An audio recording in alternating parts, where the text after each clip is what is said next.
चलिए सभी को नमस्कार। आवाज आ रही होगी मेरी।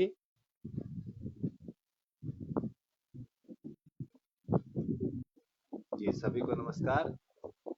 चलिए आज का सेशन प्रारंभ करते हैं। अभी आज ही सेकंड बार फिर से शाम को 4:30 बजे सेशन करने का ये मकसद था कि जैसे दो लोगों ने ग्रुप में भेजा भी था दो क्वेरीज के विषय में, तो मैंने बताया कि चलो 4:30 बजे जुड़ते हैं। अभी जब सेशन का टाइम रहता है सुबह 7 साढ़े 7 बजे भी जुड़ने का टाइम नहीं हो पाता है इनके पास। अभी 4 बजे भी 4:30 बजे भी टाइम नहीं है। देखो जिनकी दो लोगों की क्वेरी थी वही अभी नहीं जुड़े हैं। तो तब तक हम लोग बाकी की बातें कर लेते हैं। अभी जैसे अनिल जी ने एक क्वेरी भेजी थी किडनी स्टोन के विषय में कि बहुत सारे लोग हर लोग अलग अलग ट्रीटमेंट बताते हैं। अभी जाहिर सी बात है, एक ही बीमारी के अगर 5-6 ट्रीटमेंट होंगे तो कंफ्यूजन तो होगा ही होगा। तो एक चीज समझना है कि देखिए, जितनी भी ऐसी बीमारियां हैं जिसके बारे में गुरुजी ने नहीं बताया या नहीं पढ़ाया है, तो उसमें तो समझ में आता है कि उसमें हर कोई अपने अपने हिसाब से काम कर सकता है। बट जिन बीमारियों के बारे में, जिन प्रॉब्लम्स के बारे में गुरुजी ने बता रखा है, अभी जैसे मैंने स्क्रीनशॉट भी लेकर के भेजा था। और गुरुजी का जो वेद 4 है, वेद 4 में पेज 187 या 186 ऐसा ही कुछ है। उसके बाद से सिर्फ किडनी से रिलेटेड प्रॉब्लम ही है। अगर 190 नंबर पेज पे आप जाएंगे तो वहां पे किडनी स्टोन के बारे में मिलेगा। तो देखो, किडनी स्टोन का चाहे कैसा भी प्रॉब्लम रहे, लेफ्ट किडनी स्टोन है या राइट है या दोनों में ही है, तो कुछ चीजें हैं जो हमें अप्लाई करना ही पड़ेगा। जैसे टू पेन हमें अप्लाई करना ही पड़ेगा। दूसरा हो गया थाइमस, थाइमस हमें अप्लाई करना ही करना पड़ेगा। फिर आ गया किडनी क्लियर, किडनी क्लियर भी हमें अप्लाई करना ही पड़ेगा। ये 3 पॉइंट है, बेसिक पॉइंट है। इसमें इसको करते कैसे हैं? 7 liver 0, 7 mucus 0, 8 thymus plus chest. और इसी तरह 2 पेन × 6। तो ये दो चीजें तो हमें यूज करना ही करना है। बाकी अगर पेज नंबर 190 के बाद आप पढ़िएगा तो उसमें अलग अलग कंडीशन दिया हुआ है कि अगर किसी को म्यूकस 0 में दर्द है तो साथ में एसिड ट्रीटमेंट ऐड करेंगे। अगर लिवर 0 में दर्द है तो अब कौन सा ट्रीटमेंट ऐड करेंगे। अगर दोनों में से किसी में नहीं दर्द है तो क्या ट्रीटमेंट ऐड करेंगे। किडनी स्टोन है और उसके साथ साथ हाई बीपी भी रहता है तो फिर क्या ट्रीटमेंट ऐड करेंगे। किडनी स्टोन तो है, किडनी स्टोन के कारण पेशाब कम आता है लेकिन पसीना बहुत ज्यादा आता है, तो फिर कुछ अलग ट्रीटमेंट। तो उसको थोरोली, वो 4-5 पेज का है किडनी स्टोन के विषय में सिर्फ, उसको पढ़ेंगे तो उससे काफी कुछ जानकारी मिलेगा। और पेशेंट जब आपके सामने है तो आपको ये डिसाइड करना पड़ेगा कि इसमें से गुरुजी का कौन सा ट्रीटमेंट मेरे को देना है। पहला चीज तो ये क्लियर रखिए। दूसरा बात हो गया कि बहुत सारे लोग हैं जो अभी मान लो न्यूरोथेरेपी में अच्छा काम कर रहे हैं, उन्होंने बहुत सारे लोगों को ठीक भी किया है। तो नो डाउट उनका बताया हुआ जो ट्रीटमेंट है वो भी 100% एक्यूरेट है क्योंकि उन्होंने करके देखा है। बट यहाँ पे दिक्कत ये आती है कि हो सकता है कि अभी जैसे इन्होंने लिखा भी था, एक गुड़गांव की न्यूरोथेरेपिस्ट हैं, तो उन्होंने भी एक ट्रीटमेंट भेजा है और लगभग लगभग 5-6 लोगों को ठीक किया है। तो नो डाउट ये तो अच्छी बात है। लेकिन इसमें देखना ये है कि क्या उनके पास किडनी स्टोन के जितने पेशेंट आए थे, क्या सभी को इस ट्रीटमेंट से फायदा मिला? अगर सभी को, भले किसी को 10% मिले किसी को 90% मिले, अगर सभी को फायदा हो रहा है तब तो मान सकते हैं कि हाँ चलो ये एक बेसिक ट्रीटमेंट है जो सभी किडनी पेशेंट को दिया जा सकता है। लेकिन अगर मेरे पास 10 किडनी पेशेंट के मरीज आए, उसमें से 6 को फायदा हुआ, 4 को नहीं फायदा हुआ, दैट मीन्स कहीं ना कहीं ये ट्रीटमेंट उन 6 के लिए सुटेबल था, उनकी बॉडी के लिए, उनके जो करंट सिम्टम्स है, करंट जो सिचुएशन है, उसके लिए वो सही था। बाकी चारों लोगों के लिए सही नहीं था, इसलिए नहीं हो पाया। तो ऐसा कोई फिक्स नहीं है कि एक ही ट्रीटमेंट हर इंसान के ऊपर काम करेगा सेम बीमारी में। अगर घुटना दर्द है तो हम सोचते हैं चलो अनिल शर्मा 125 पीसीसी दे देंगे। हाँ, इससे अधिकतर लोगों को फायदा होगा, लेकिन सबको फायदा होगा ऐसा नहीं है, क्योंकि उसके लिए थोड़ा सा हमें डीपली सोचना पड़ेगा, थोड़ा सा उसके लिए पढ़ना पड़ेगा कि आखिर क्या प्रॉब्लम क्या है इनको। किडनी स्टोन तो हुआ, लेकिन किडनी स्टोन होने के कारण क्या है? अगर बंदे के अंदर ऑलरेडी कैल्शियम बढ़ा हुआ है, तब तो फिर मुश्किल वाली बात है, फिर तो थाइमस नहीं देना है, थाइमस देंगे तो कैल्शियम और बढ़ेगा। अगर ब्लड में बढ़ा हुआ है तो किडनी में तो बढ़ा ही हुआ है, तभी तो वो क्या स्टोन बना है, कैल्शियम ऑक्सलेट का ही स्टोन बनता है। तो किडनी में तो बढ़ा हुआ है, लेकिन साथ में अगर ब्लड में भी बढ़ा हुआ है, तो हमें ब्लड के अंदर का जो कैल्शियम है उसको पहले बैलेंस करने के बारे में सोचना पड़ेगा। इसी तरह किसी को किडनी स्टोन भी है और साथ में नी पेन भी है, तो वैसे कंडीशन में हमें समझ रही कि बॉडी के अंदर जहाँ पे कैल्शियम जमा होना, घुटने में कैल्शियम की जरूरत है, घुटने में पहुंच नहीं रहा है, और किडनी में नहीं जरूरत है, तो किडनी में जाके वो जमा हो रहा है। तो कौन सा प्रॉब्लम किस कारण से हो रहा है, सबसे पहले ये समझना जरूरी, ठीक है? और अनिल जी कुछ बताना चाहेंगे तो एक बार अनम्यूट हो जाइए।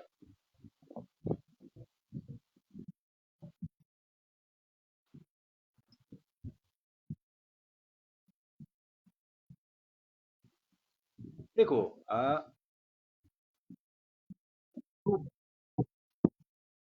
डिसॉल्व नहीं करता है two pen, two pen dissolve नहीं करता है।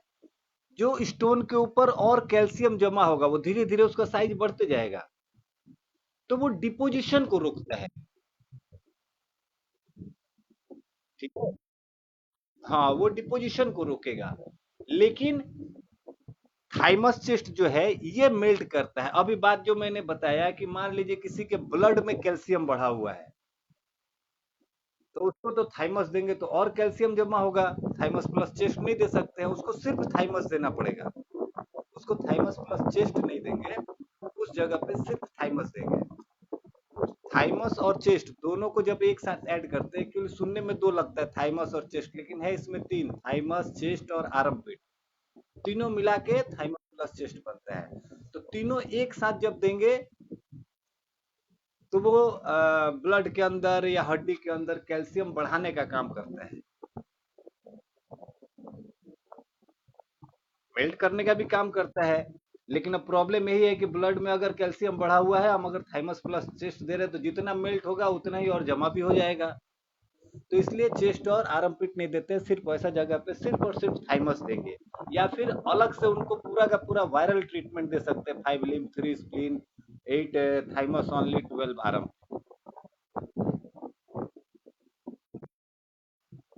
डिसॉल्व होगा कैसे भी करके, हमें थाइमस देना है, थाइमस से ही डिसॉल्व होगा। टू पेन तो रोकने का, प्रिकॉशन का काम करता है कि अब साइज नहीं बढ़े, पिघलने के।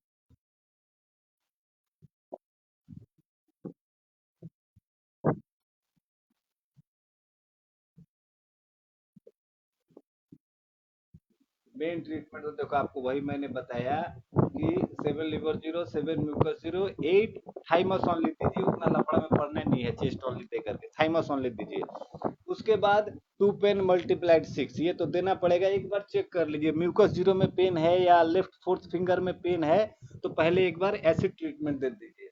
लेकिन एसिड ट्रीटमेंट भी दीजिएगा तो उसमें, हाँ, तो बस मेन ट्रीटमेंट यही है, लिवर 0, म्यूकस 0, थाइमस ऑनली के साथ और टू पेन। और इसके अलावा और भी उसका सारा मैं स्क्रीनशॉट भेज दूंगा, या फिर आपके पास वेद 4 है तो पेज नंबर 190 के बाद से थोड़ा उसको पढ़ना शुरू करें, एक दिन उसको पढ़िए। काफी कुछ उसमें, हाँ, उसमें कुछ कुछ कंडीशन पे ये भी बताया गया कि हमें बहुत सारे मेडुला यूज करने पड़ेंगे, 15 मेडुला, 5 मेडुला, 10 मेडुला, ऐसा यूज करना पड़ेगा। कुछ जगह पे हमें लिवर को एक्टिवेट करना पड़ेगा, कोलिक एसिड के लिए 12 लिवर वाला ट्रीटमेंट देना पड़ेगा, जो कोलिक एसिड के लिए गॉल स्टोन में देते हैं हम लोग। तो कुछ केसेस में कोलिक एसिड का भी जरूरत पड़ता है, तो उसको थोरोली पढ़िएगा तो उसमें काफी 12 लिवर होगा, 12 लिवर, कोलिक एसिड के लिए 12 लेवल, 12 लिवर यूज किया जाता है।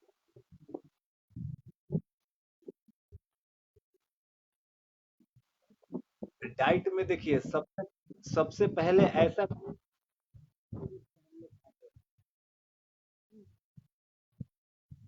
हाँ हेलो, आवाज आ रही है मेरी? बता रहा हूँ कि बीज के रूप में कोई सा भी चीज होता है, सीड, जो भी बीज है, जैसे मोस्टली बैंगन टमाटर तो पूरा हम लोग खाते हैं ना, खैर उसमें भी बीज होता है जो डाइजेस्ट नहीं होता है। फिर खीरा वगैरह अगर खा रहे हैं, खीरा वगैरह तो बहुत अच्छा है, लेकिन उसके बीज जो है वो प्रॉब्लम करेंगे। इसी तरह मान लीजिए और बीज वाला, जैसे हम लोग ज्यादातर जो भी ड्राई फ्रूट्स खाते हैं वो सभी बीज है, सीड है। जैसे अखरोट हो गया, काजू हो गया। हाँ, किशमिश खा सकते हैं, वो सीड नहीं है, वो पूरा का पूरा फ्रूट है, तो उसको खा सकते हैं। जो सिर्फ सीड रूप में होता है, बीज के रूप में है, जैसे राजमा है, या चने हैं, या मटर है। दाल में भी, मतलब जो धुली हुई बिना छिलके वाली दाल होती है वो खा सकते हैं। साबुत दाल कोशिश करें, चाहे वो मूंग का ही क्यों ना हो, चाहे उड़द का हो, कोई भी छिलके वाली दाल को अवॉइड करें। कोशिश करें कि बहुत ज्यादा कैल्शियम वाली चीज ना लें। हाँ, कैल्शियम वाली चीज में छाछ ले सकते हैं, लस्सी वगैरह ले सकते हैं, लेकिन दूध पनीर ये थोड़ा अवॉइड करें तो ज्यादा अच्छा है।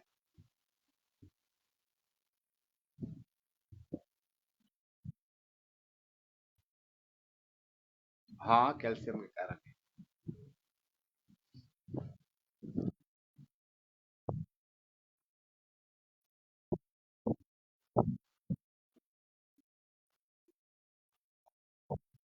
हाँ हाँ।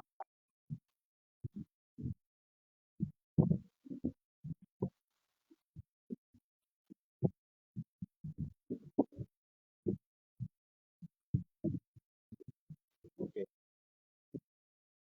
नहीं, कैल्शियम अल्कलाइन नहीं दीजिएगा, फिर कैल्शियम एसिड दीजिए और उसके साथ ही न्यू स्टार मॉडिफाइड दीजिए।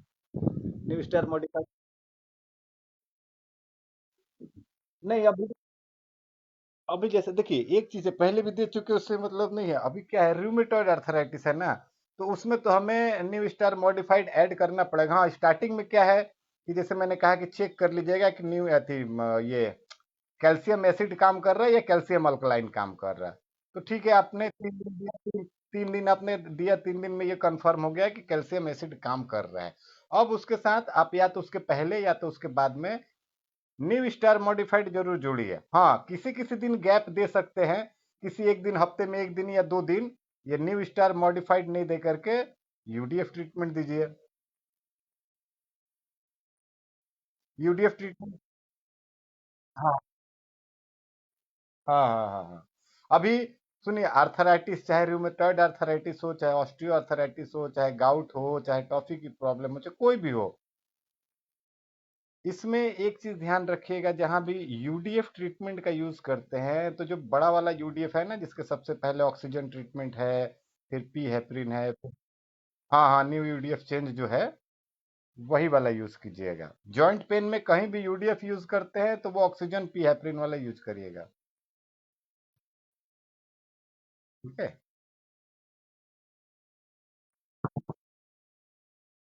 हम्म।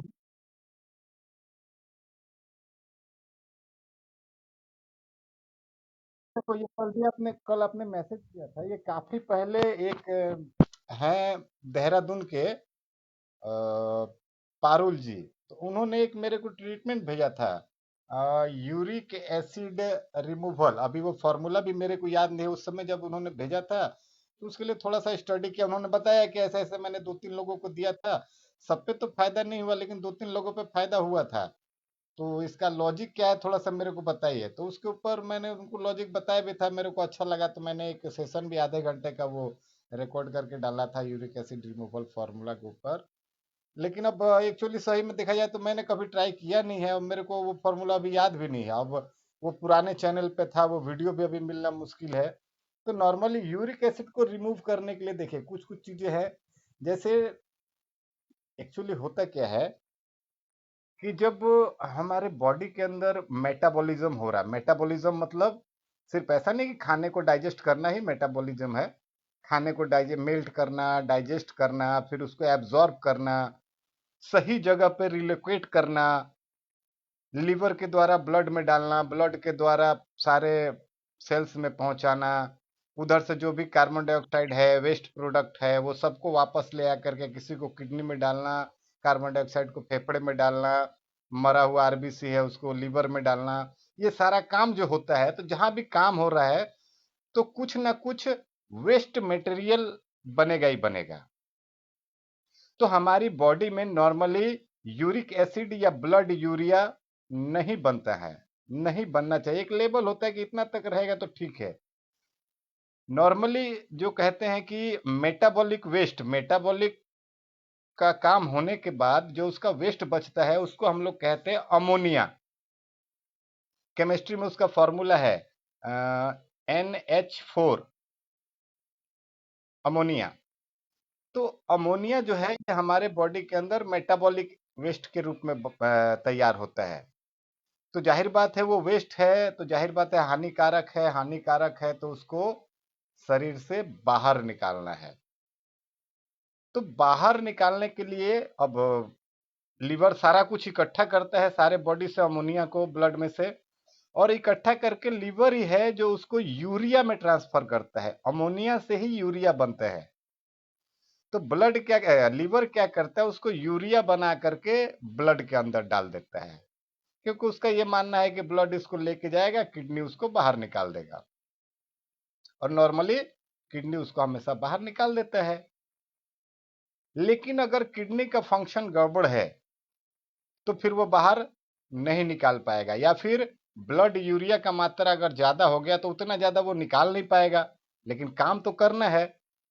तो बेचारा किडनी ये कोशिश करता है कि जितना ब्लड यूरिया को निकाल सकते हैं निकाल दे बाहर, और जो बच जाता है उसको यूरिक एसिड बना के वो अपने अंदर रख लेता है। चलो ठीक है, ब्लड यूरिया ज्यादा आ रहा है, कुछ फिल्टर हो रहा है, कुछ को यूरिक एसिड बना के रख ले रहा है। लेकिन वो जिसको यूरिक एसिड बना के रख ले रहा है, फिर उसको मौका नहीं मिल रहा है कि वापस से उसको ब्लड यूरिया बना के किडनी से बाहर निकाले।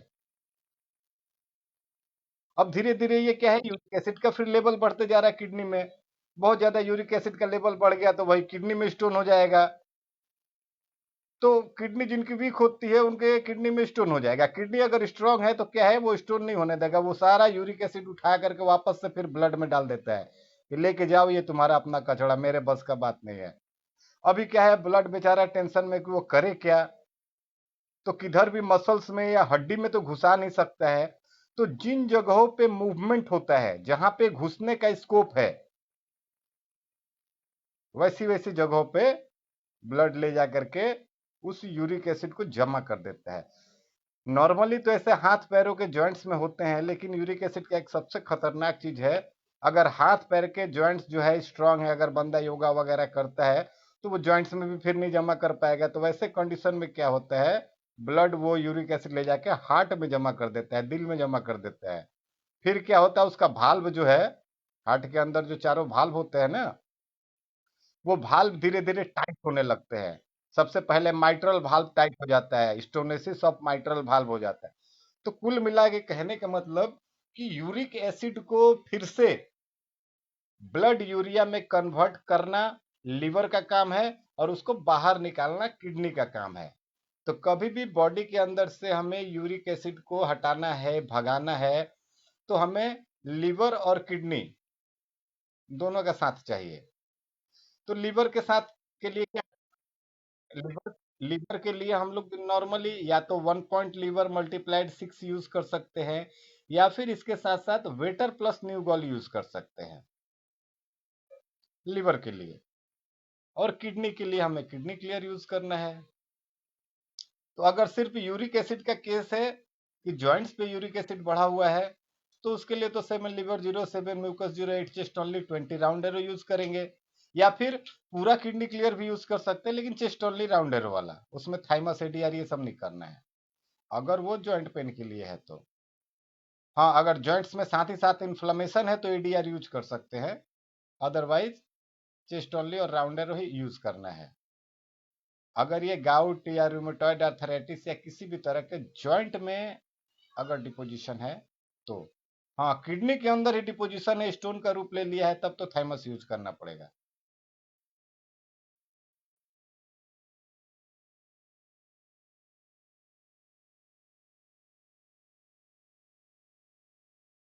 बहुत बढ़िया।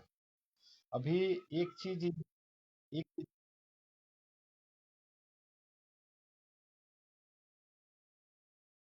हाँ ये जान सुनिए, वेटर प्लस न्यू गर्ल इसलिए भी जरूरी है ना कि देखिए, कोई भी चीज कहीं अगर जरूरत से ज्यादा हो रहा है तो उसको जाहिर बात है वहां से निकाल के कहीं और भेजना है।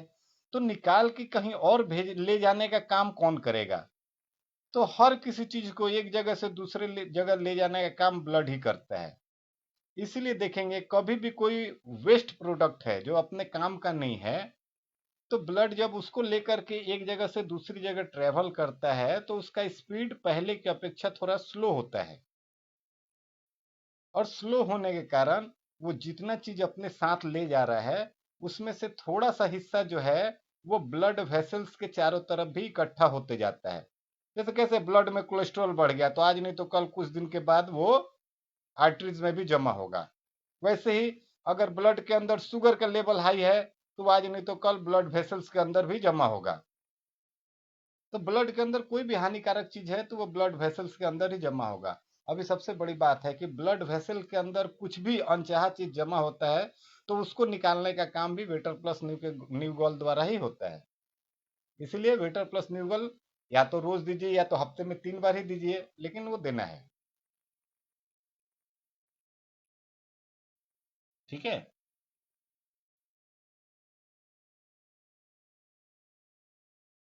हाँ हाँ हाँ हाँ।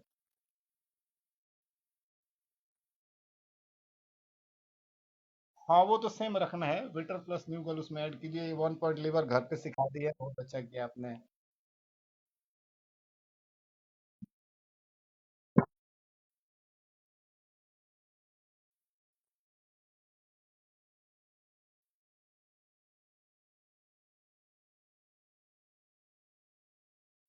हम्म।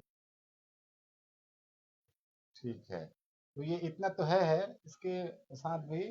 अभी जैसे मान लीजिए जिस दिन अगर किसी दिन यूडीएफ ट्रीटमेंट देना होगा तो जिस दिन यूडीएफ देंगे उस दिन नॉर्मल अजय नॉर्मल नहीं दीजिएगा।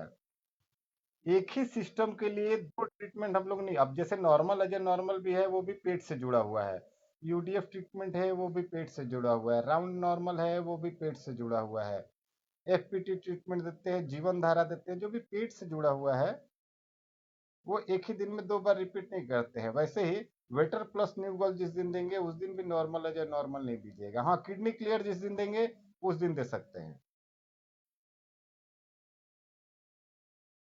हाँ हाँ उस दिन दीजिएगा। बाकी वेटर प्लस न्यू गर्ल जिस किडनी क्लियर के पहले ही दीजिएगा। पहले नॉर्मल है जो नॉर्मल दीजिए, फिर न्यू स्टार मॉडिफाइड दीजिए, फिर उसके बाद किडनी क्लियर दे दीजिए। और जिस दिन हाँ फुल वाला दीजिएगा।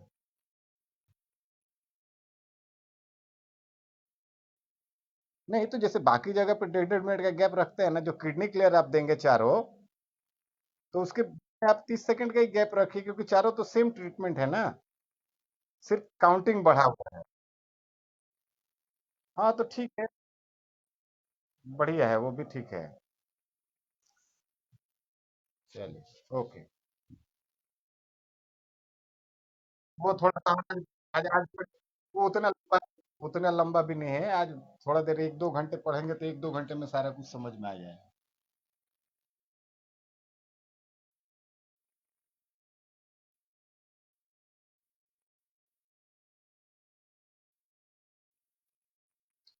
जाहिर बात है स्टोन के कारण क्या है, जो यूरिन का फ्लो है किडनी से लेके ब्लाडर तक,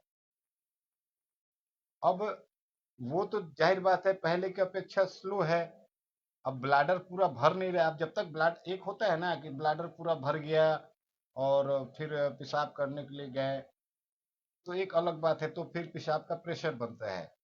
लेकिन अभी ब्लैडर पूरा भरा नहीं। अब क्या होता है कि वो नेफ्रोजेनिक कंडीशन आ जाता है, मतलब एक बॉडी सेट है ना कि अपने को हर 2 घंटे 4 घंटे के बाद पेशाब के लिए जाना है। लेकिन अभी ब्लैडर भरा नहीं है तो जाहिर बात है ब्लैडर जब तक भरा हुआ नहीं रहेगा तब तक पेशाब का प्रेशर नहीं बनेगा। हाँ कुछ कुछ केस में ऐसा होता है जैसे डायबिटिक पेशेंट है या किसी को मान लीजिए सेक्सुअल कुछ इश्यूज है, तो वैसे कंडीशन में क्या होता है कि जो ब्लैडर है यूरिनरी ब्लैडर है वो लूज हो जाता है। लूज हो जाने के बाद भी वो भर तो गया है लेकिन वो प्रेशर नहीं बन पाएगा क्योंकि मसल्स लूज हो गए हैं। तो ऐसा कंडीशन होता है तो एक अलग बात है, लेकिन यूरिन की प्रॉब्लम है ऑलरेडी तो मतलब किडनी से रिलेटेड है या यूरिक एसिड से जुड़ा हुआ है, मेटाबॉलिक रेट से जुड़ा हुआ है। तो ऐसे मामले में तो है कि बस अपने को किडनी के क्लियरेंस पर ध्यान देना है। किडनी क्लियर होगा तो वो अच्छे तरीके से जितना यूरिन बना रहा उतना ब्लैडर में वो भेज पाएगा। ठीक है। तो इससे ये कोई प्रॉब्लम नहीं है कि यूरिन में प्रेशर नहीं बन रहा है, वो होने लगेगा। बस वो धीरे धीरे जैसे जैसे स्टोन का साइज छोटा होगा तो वो प्रेशर अपने आप बनने लगेगा।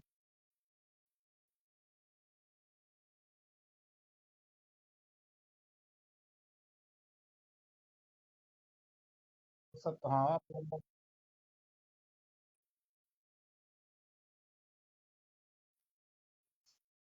मतलब कुछ करने का मन नहीं कर रहा है, एनर्जी लेस, आलस आलस टाइप का, इस टाइप का। हाँ तो बॉडी का फंक्शन सही तरीके से नहीं, और देखो सारे सिस्टम तो एक दूसरे के साथ जुड़े हुए हैं। ऐसा थोड़े है कि अगर हमें भूख नहीं लग रही तो हमारा शरीर कमजोर होगा। शरीर ही कमजोर नहीं होगा, हमारा शरीर कमजोर होगा, हार्ट भी कमजोर होगा, लंग्स भी कमजोर हो जाएगा, ब्लड का हीमोग्लोबिन लेवल भी कम हो जाएगा, प्लेटलेट्स भी कम हो जाएंगे। जब एक सिस्टम में गड़बड़ी आएगा तो धीरे धीरे दूसरे सिस्टम में भी गड़बड़ी आना शुरू हो ही जाता है। ठीक है।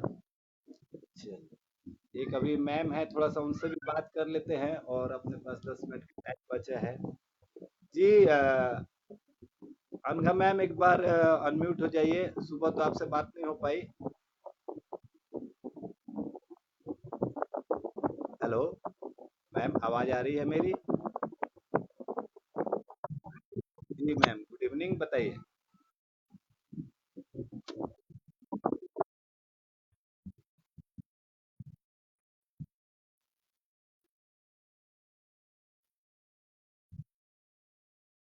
अ, अच्छा अच्छा, हाँ मैंने कहा था एक फोटोग्राफ आप भेजिएगा मेरे को, इसी नंबर पे भेजा आपने? अच्छा अच्छा, ग्रुप में भेजे। ये ग्रुप में कब, सुनिए सुनिए, ग्रुप में कब भेजा आपने? 2-3 दिन के अंदर या काफी पहले?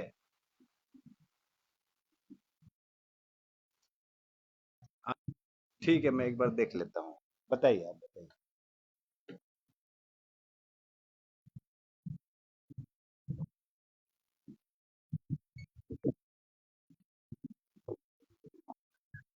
हम्म।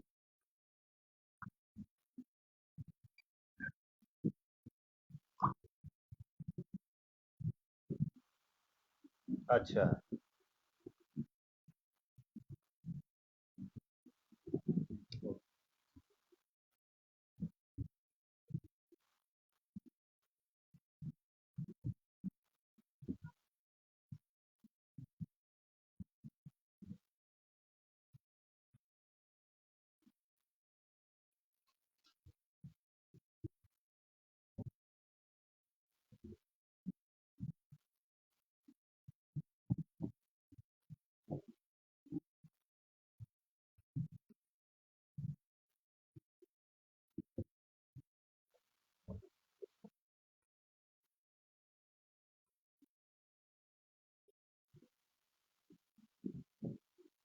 देखिए, एमआरआई करा सकते हैं लेकिन बहुत कम चांसेस है कि एमआरआई में कोई प्रॉब्लम दिखेगा, क्योंकि देखो एक चीज है, अ, जो एक हमारा नॉर्मल बॉडी स्ट्रक्चर बनाया गया है, हमारी बॉडी उसके ऊपर ही काम करती है।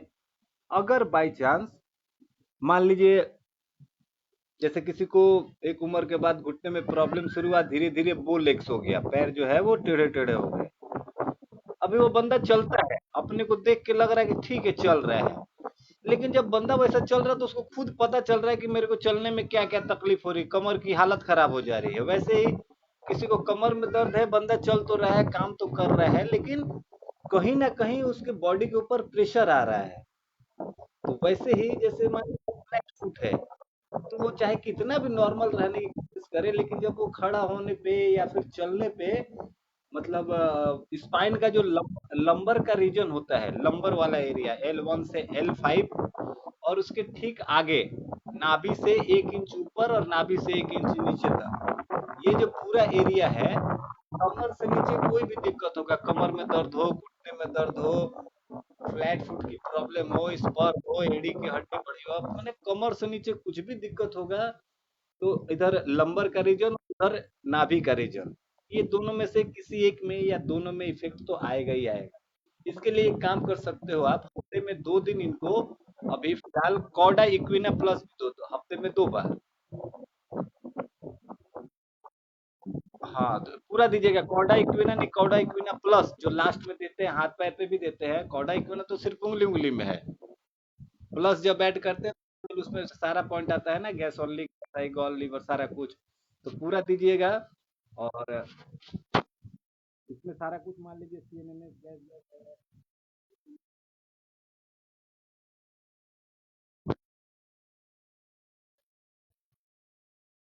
जहाँ थाई मसल खत्म हो रहा है नी के पास। उस जगह। हाँ, ये भी डिफॉर्मिटी के कारण है, क्योंकि उनका पोजिशनिंग जब वो खड़ा हो रहे हैं ना, या खड़ा होने पे या चलने पे, तो बॉडी का अलाइनमेंट है, सेंटर ऑफ ग्रेविटी एक होता है ना, कि हमें गिरने नहीं देता है, हम सीधे खड़े होते हैं। तो बॉडी कर्व जब गड़बड़ हो गया है, तो भी ऐसा नहीं है कि हम गिर जा रहे हैं, लेकिन अब हमें खुद से अपने आप को सीधा खड़ा रखना पड़ रहा है, नॉर्मली हमें खड़ा रखना नहीं पड़ता अपने को। नॉर्मली देखिए, कई लोग होते हैं ट्रेन में आ रहे हैं, बहुत भीड़ है, खड़े खड़े भी सो जाते हैं, वो खड़े ही रहते हैं, चलो कुछ सपोर्ट लेके सो गए, क्यों? क्योंकि बॉडी के अंदर एक सेंटर ऑफ ग्रेविटी है।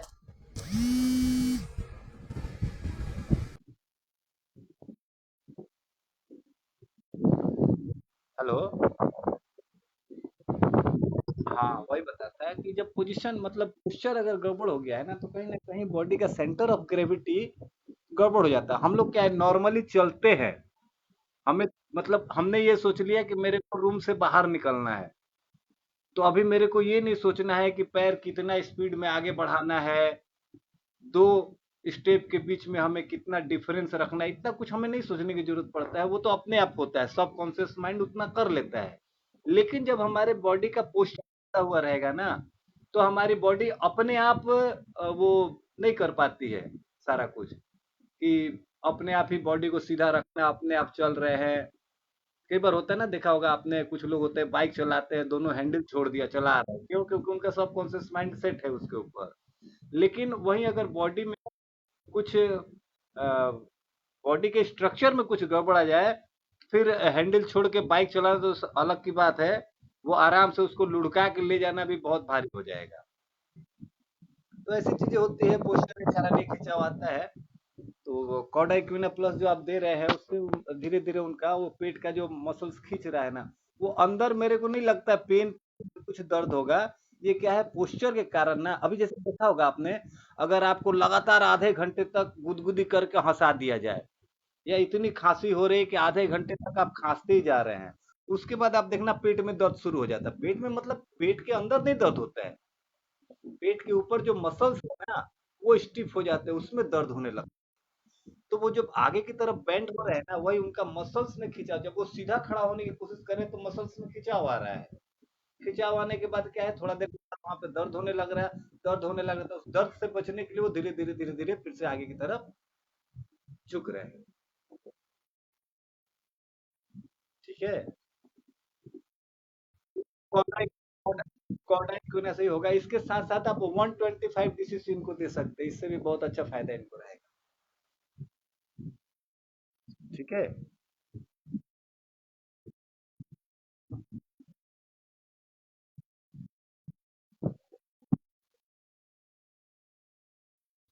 बहुत बढ़िया। थोड़ा सा एक चीज और करिएगा, कि अभी जैसे क्या है, ये पोस्चर से जुड़ा हुआ इनका प्रॉब्लम है, तो थोड़ा सा इनको मतलब ये बताइएगा कि नट्स वगैरह है वो इस्तेमाल करेंगे तो ज़्यादा अच्छा है।